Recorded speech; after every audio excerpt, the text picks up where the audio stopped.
see, and other times it's kind of the reverse. Sometimes we behind the camera kind of spot some of the animals before the presenter because we have a little bit of different vantage point and like maybe just a little bit of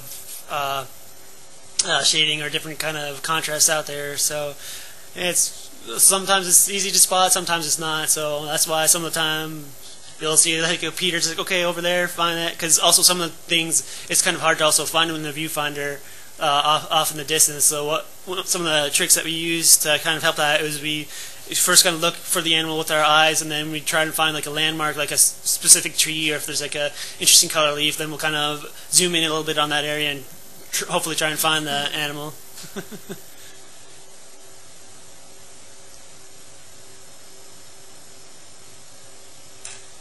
Yeah, we can see the presenter when they point, but sometimes, of course, it's kind of hard to tell exactly how far they're pointing where some of the animals are, because some of it could be like really close to the vehicle, or it could be off in the distance. So that's why sometimes you'll see like or hear peers say, "Oh, this way a little bit, this way, zoom in, there it is," type of thing, because they really do have kind of eagle eyes at times. It's amazing what they can spot, as well as like some of the lizards on the trees. It's like, okay, they're like, "Do you see that?" What? I see a tree, but so yeah. So sometimes it's difficult, but that's kind of the fun. That's kind of the challenge, and that's kind of what a game drive is you just drive around, and some people will spot some stuff, others won't, and then yeah, with the wildlife, you never know how long they're going to stay. Sometimes you're going to frame up the shot, and the bird or animal just runs away. It's like, oh, okay. Yeah, Simon, I see something like white hawk and Impala Edgar. Let me okay. just go there. Alright, we're going to do the picture-in-picture, and excuse us while we kind of figure things out. There we go.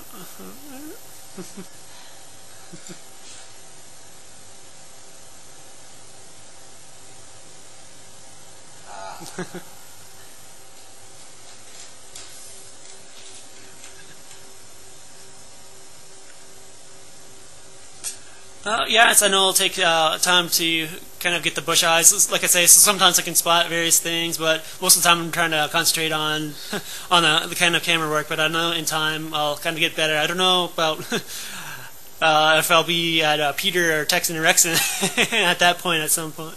But hopefully at some time. I'm still kind of also just learning the area, because they still have to kind of drive me around and show me some of it, because I've just been basically thrown in behind the camera. As for how long I'm planning on staying, pretty much as long as I can. So where it's actually kind of, yeah, right now I'm in a trial period, so I'll be here guaranteed for 3 months, and then after 3 months we'll kind of sit down with Graham and Emily and see how it is, see if they like me here at Wild Earth, and see if I still want to kind of do the camera work and everything else, to where it's already just with, like, even just the first night I knew that I was going to stay here as long as I possibly can, so I'll be here for a while, hopefully. And of course, if you guys like to work as well. Looks like we have a warthog, where I know like earlier in the chat some people were saying, oh, a face that only another warthog or warthog mother could love. However, some people do find them fascinating. If some of you longtime viewers remember Alex Sletton, that this is one of his favorite animals, so I'm sure if he's watching somewhere, he's probably in love and just kind of glued to the screen. To where it says, I was in the same wildlife filmmaking course as Alex, and he was a great person and a great friend to kind of hang out with, and most of the time when everybody went to bed, when we were doing our shooting, we kind of stayed up late just looking around for various animals. And yeah, I also do kind of find the warthogs interesting. So yeah.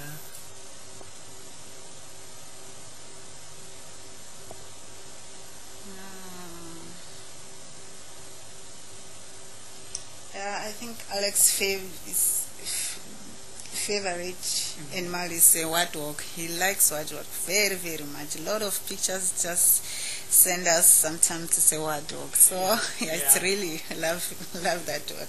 Yeah, so he's into warthogs and snakes, as I'm sure you saw many pictures of him just kind of holding snakes and holding them in his mouth and everything else.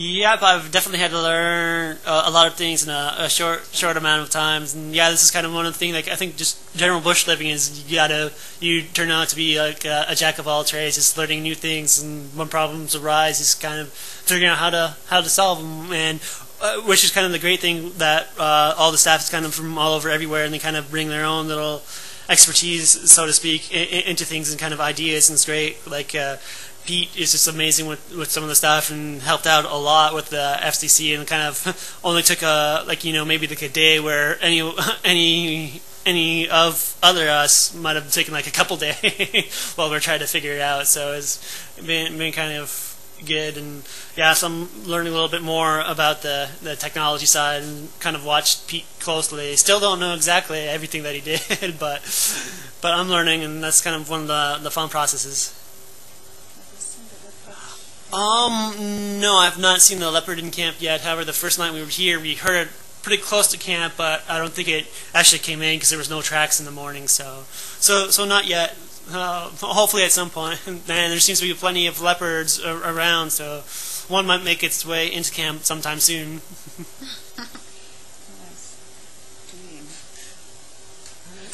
Oh. Oh, I think it's Lisbeth doing some washings, ironing some clothes for the whole staff at Wild Earth. Or it's for the rhinos, some people mention that some of the rhinos need like Botox to get rid of the wrinkles, so that's kind of what we do here. No, just joking.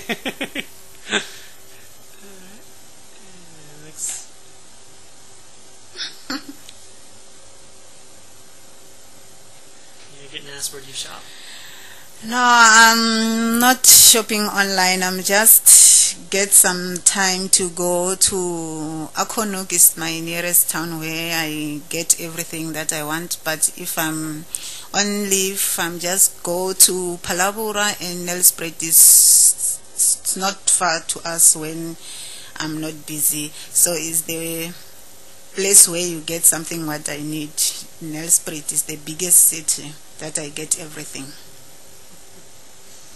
Oh, and I got asked how did I get to come to Wild Earth. As I mentioned a couple times, back in October, November, I took a Wildlife Film Academy course in Cape Town, which is a course designed to kind of introduce people into the basics of wildlife filmmaking industry.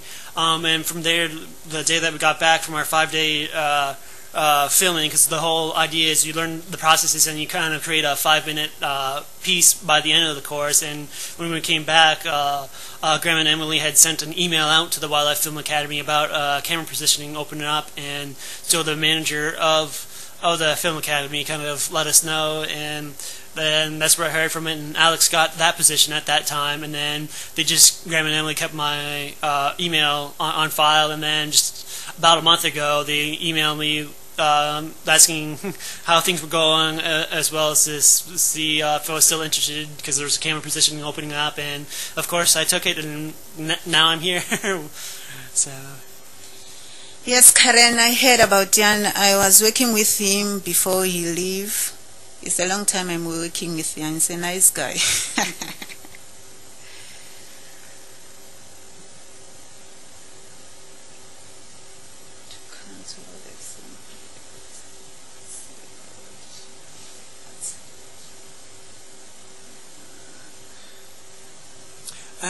Looks like Rose asked, do the monkeys come in often? Oh yeah, the vervet monkeys tend to come in every morning. It seems like a little bit after the morning game drive, as well as sometimes after the walk. Today I think they actually managed to get into our kitchen and took some of our banana.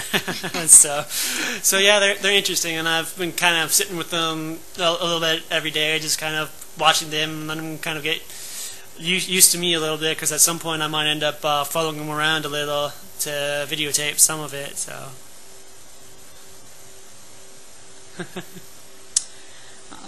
Maybe if I can remove that iron board. Yeah. 1 second, we'll kind of get that out of the way.